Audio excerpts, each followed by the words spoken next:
Despite their love and commitment, the couple remained childless, and the village, with its unforgiving tongues, couldn't resist the urge to make her the subject of their ridicule.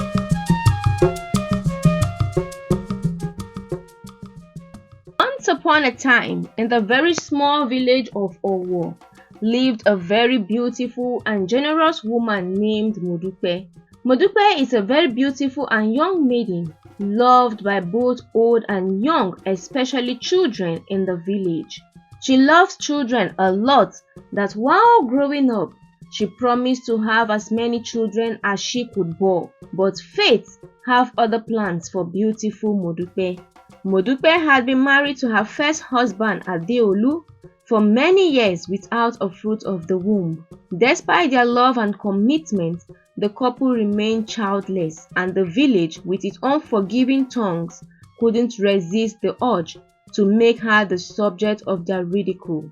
They called her Barren, a label that clung to her like a heavy clock that seems to discourage her. The villagers tagged her with the name Modupe, the woman they called Barren, because for many years the laughter of children had not echoed within the walls of her home.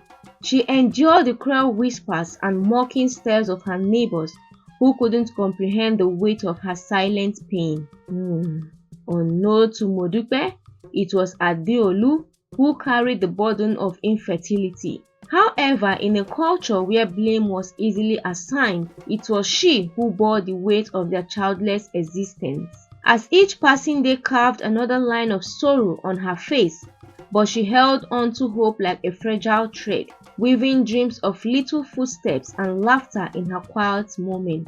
Despite the hardship, Adeolu couldn't escape the societal pressure. He chose to save face, and in the cruelest twist of fate, turned the ridicule on Modupe and got married to another woman who he claims will bore him the children Modupe couldn't give him. But little did he know that his actions would set the stage for tragedy in his marriage. As many years passed, Modupe's heart grew heavy, and her dreams seemed to wither like flowers in the scorching sun. She had almost given up on the hope of ever holding a child of her own when fate intervened. Modupe decided to divorce her husband Adeolu when she could no longer bear the hurtful words not only from the villagers but from her supposed husband, who is meant to stand by her in her trial times. Modupe met with a new fellow whose name is Oluwasegun, who saw beyond the whispered rumors and the title that clung to her. He loved her with a sincerity that was as refreshing as the rain after a drought.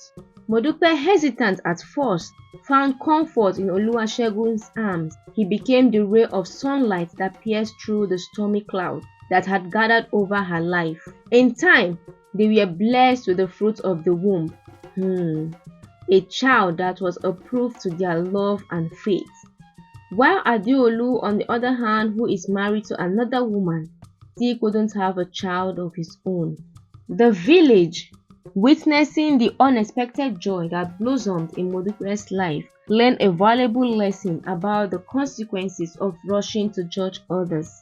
Modupe, once the woman they called Barren, became the talk of the town as the villagers wondered about the unpredictable turns of destiny. As Modupe held her newborn close, she whispered words of gratitude for the twist of fate that led her to Oluwasegun. In the end, the tragic tale of Modupe, the woman they called Barren, changed into a story of victory, love, and the unyielding spirit of those who dare to defy societal expectations.